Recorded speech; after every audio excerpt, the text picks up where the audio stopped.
Yeah, Cash Gang.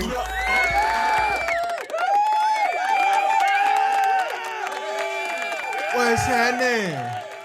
What you know good?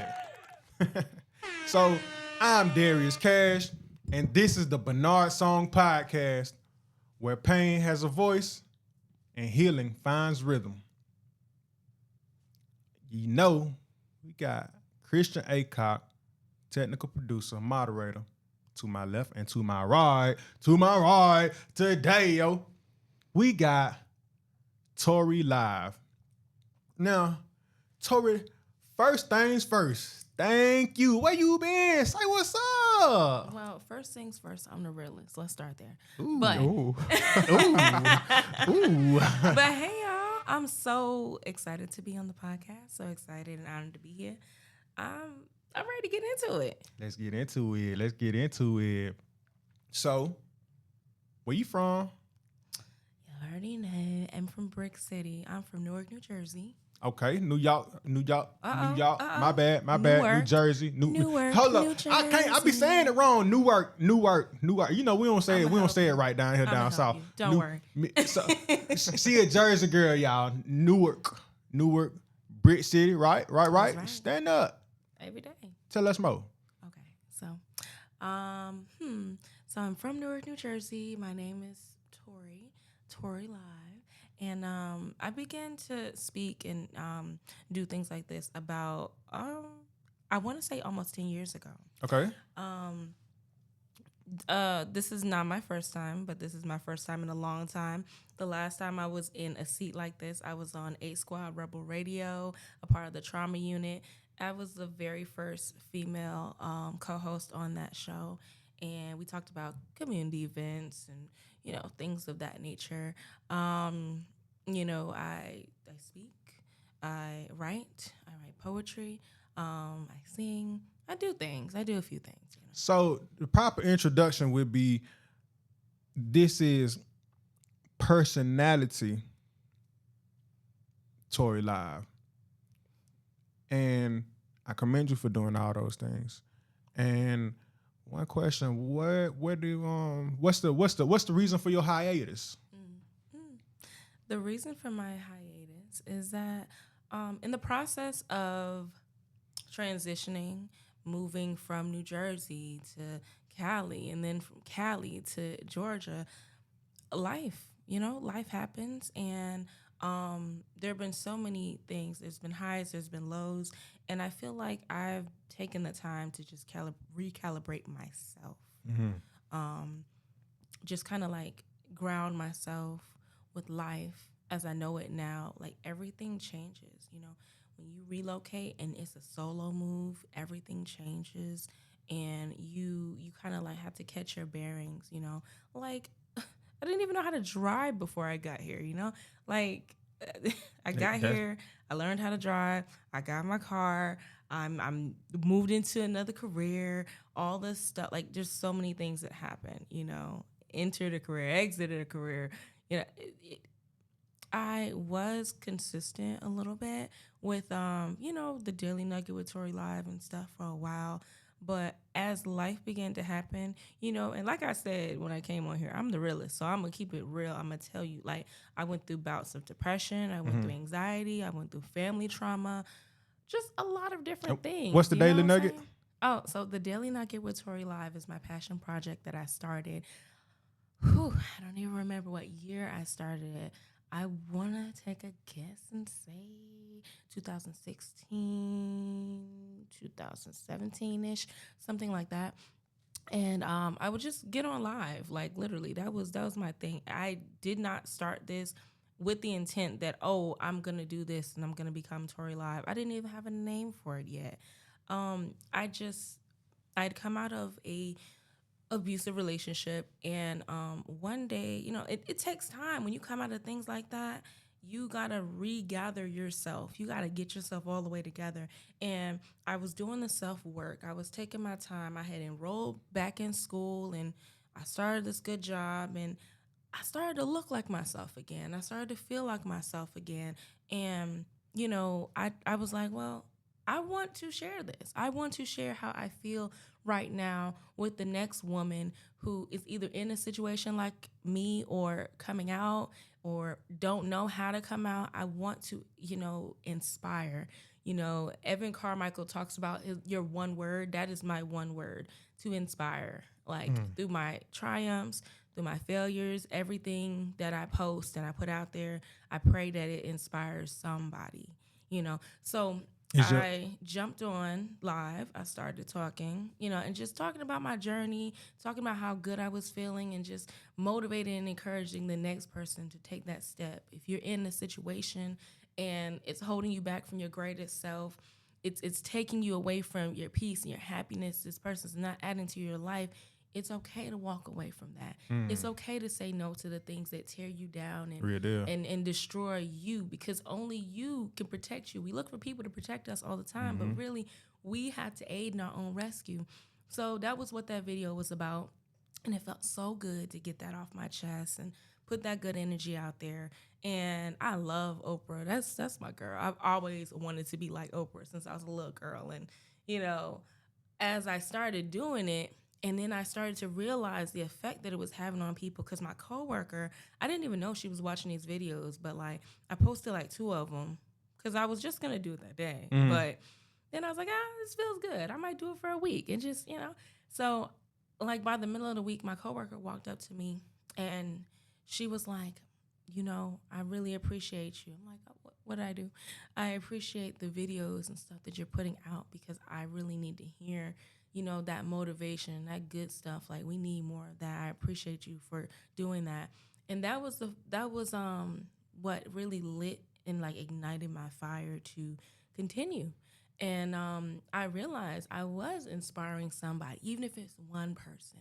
It don't matter how many views you get. And if you are touching the heart in the life of one person, then you are doing God's work. You're doing what you're supposed to do. So let's get your origins. Right. So from Jersey, and you started talking a little about your family. Yeah.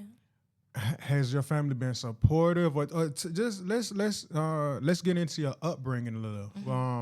You can start with what hospital you was born at. Jersey, stand up. Stand up, y'all. I was born in Newark, Beth Israel.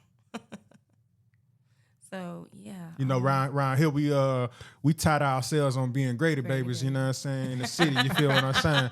So yeah. Birthplace pride. I dig that. Yeah. So go ahead. Okay, so my life is complicated, y'all. We gonna go down the rabbit hole. Welcome to my life. We are untying the box of what is ToriLive. So yeah, mother, father, okay, brothers, sisters. Yeah. So I'm the oldest. Okay. I'm the oldest of 5. There's 5 of us. And early on I lived with my mom. I lived with my biological mother. And fun fact about me, I didn't start school till I was 9 years old. What you were doing before that? I was at the house. So chilling, just in the closet eating cookies and stuff. What you was My mother, I talk about mental health awareness a lot. My mom, I feel like she was just like very paranoid and anxious, like anxiety and depression. That's real.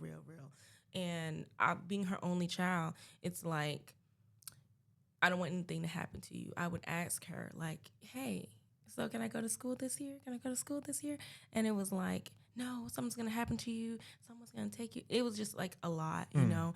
And we have to protect our kids, but we can't protect our kids from every single thing. We have to allow them to grow. We have to allow them to have experiences and give them the opportunity. So you was in the house, but what were you doing? Like, did she have any alternative assignments for you?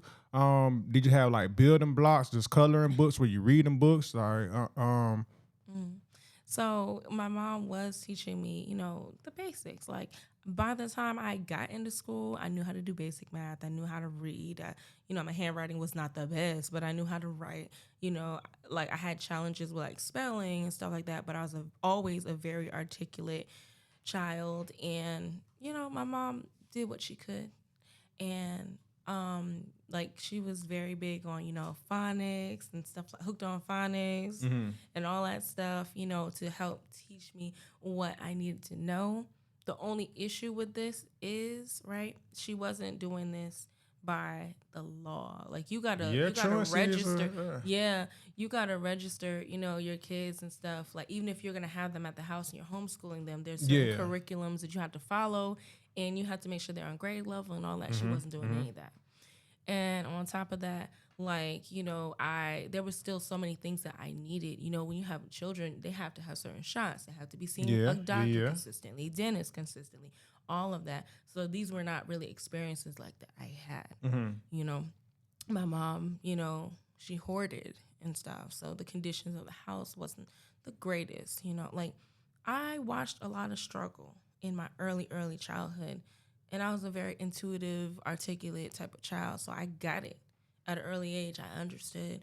And that really shaped my perspective when it comes to family advocacy because, I feel like a lot of people, they don't use the resources that are out there because they don't know that they're out there. They don't do the things and get the support that they need because Mm-hmm. they don't either trust it or they don't know that it's there. How is your relationship with mom today? Okay, so unfortunately, I have not seen my mom since 2007. Yep, 2007. Have you spoken to her? Haven't seen her, haven't spoken to her, don't know where she is. Yeah. But this isn't a somber topic. No, because It that's is very that's unfortunate. definitely It's interesting. real, 'Cause but mama, where you at? it's very real, but that's, Children that's deserve life. their parents. Unfortunately, sometimes that isn't the case. Yeah. For whatever reason, lives. Um, but hopefully there is some thing. And should you have the desire to reconcile with your mother, and that's through meeting again, or because we talking in a few about 18 years. That's a I mean, I don't think it's really a matter of reconciliation because I don't hold any anger from my mom. I'm not mad at her. I understand. The Yeah. older you get, the more you understand. You have perspective on things differently. Mhm. And I, like I said, I'm a huge advocate for mental health awareness. And I know something was going on. Mhm. And that's her reasoning, for not being there. I Yeah. went into the system. Yes. I became a foster child after all of this because once everything, once it all hit the fan, then of course, they removed the child and, How long were you in foster care? When did you go in and when did you leave? well, I want to say I was like just turned 9. Mhm. Either I was about 8 going into 9 or I had just turned 9. So 9, at the age I started school, that's when I went into foster care. I lived with my uncle and my aunt at first, and they helped get me into school, get me right. And then there's a longer story to how I ended up in like foster care for real with people outside of my family.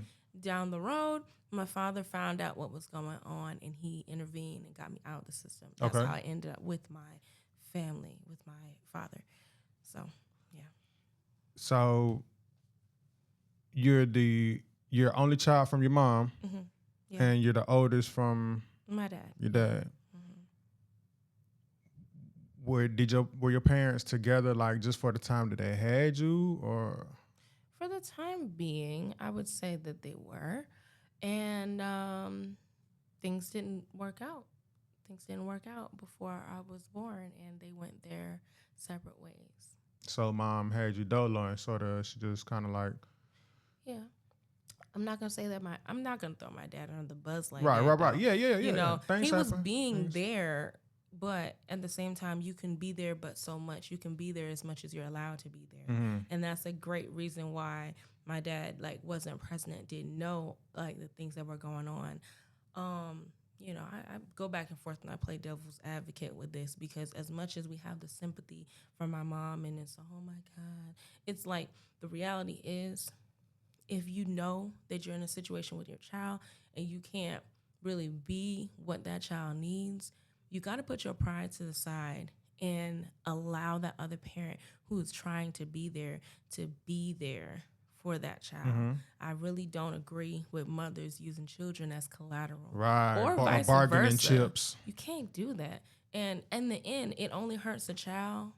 You think that you're hurting the other person, but it only hurts the child in the end. And ultimately, it comes back to hurt you because once they realize and they're up on game, there's so many chain reactions that happen after that. And you shoot yourself in the foot with that one. Mm-hmm. You know. So how's the relationship with dad today? We all right. We all right? We all right. Okay. And what the totality of the family union, like as far as the siblings, do you keep in contact? I love them. Okay. I love my siblings. Okay. It's when I think about my life right now, my driving force has always been my baby sister. Mm-hmm.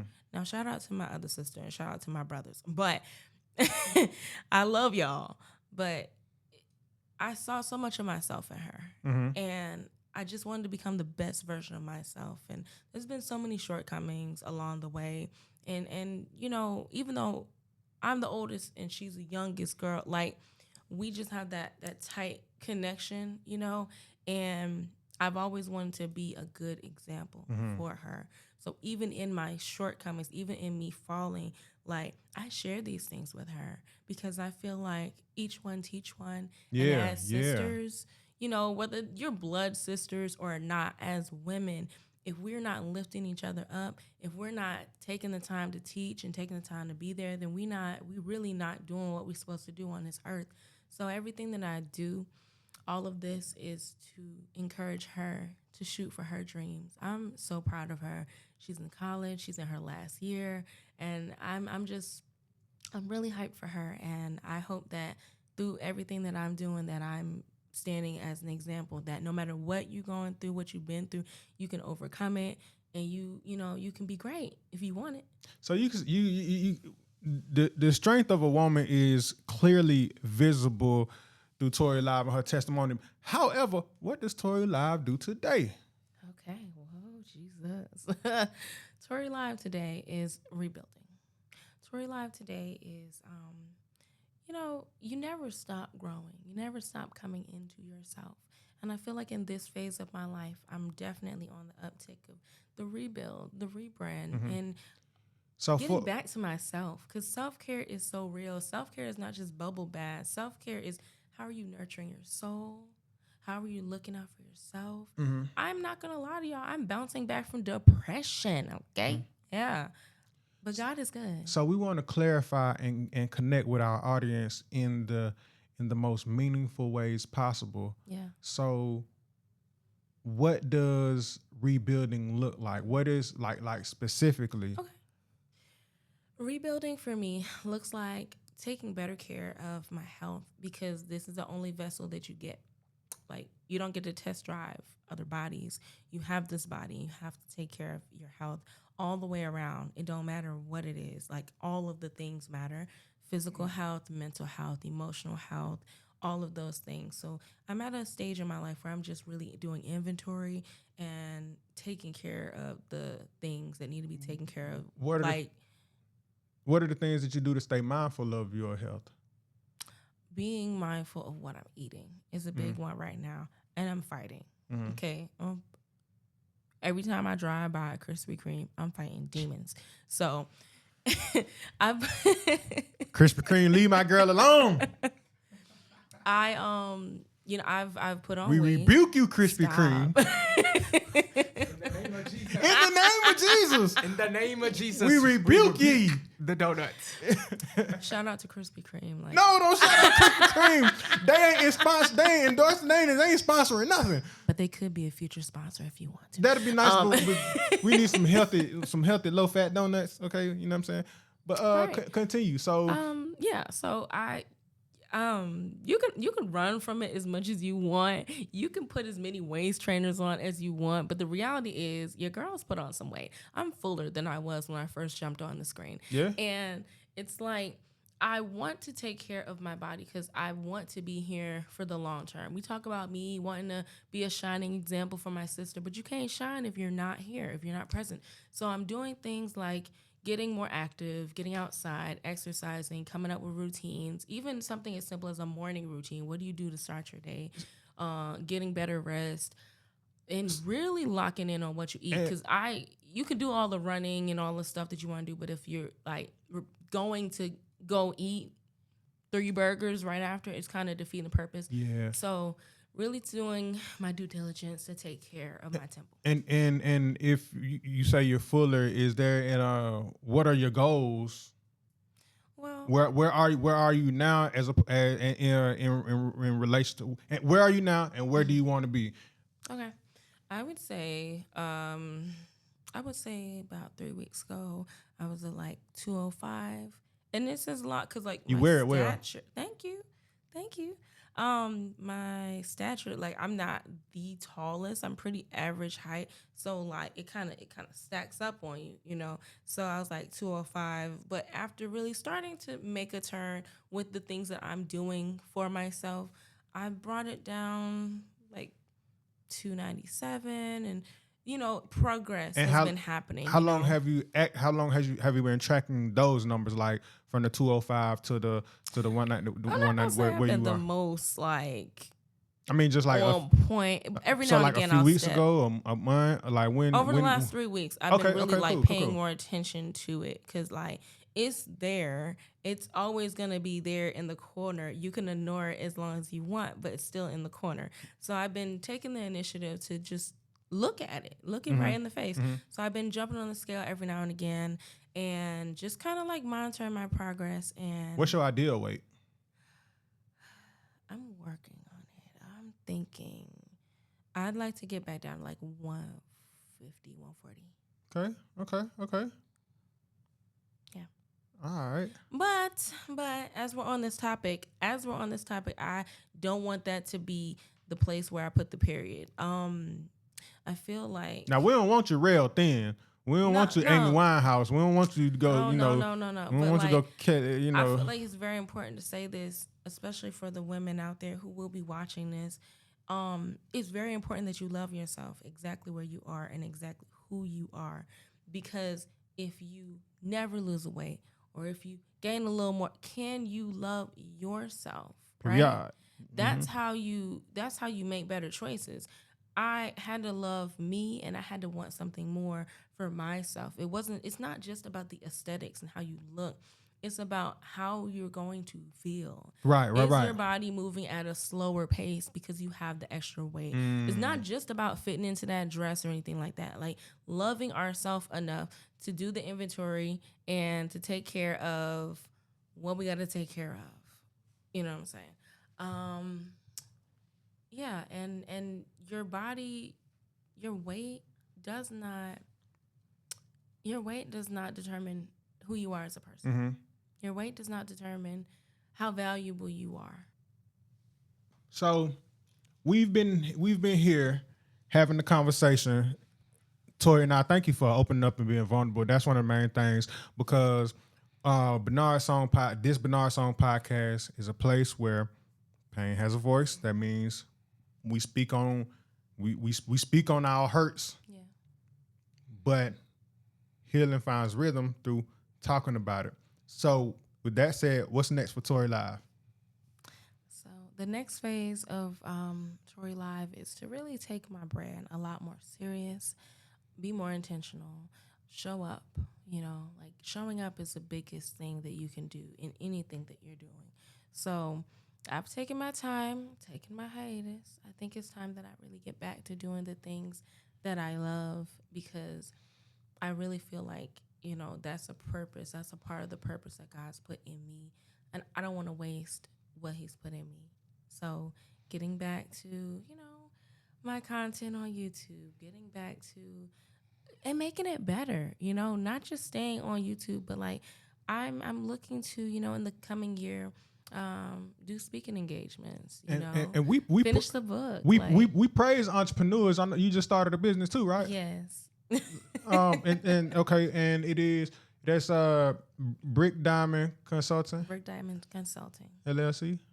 Okay. Yeah. So we definitely want to say thank you Thank you. And we look forward to you being on again. And with all hearts and minds being clear, I am Darius Cache, and this is the Bernard Song Podcast, where pain has a voice and healing finds rhythm.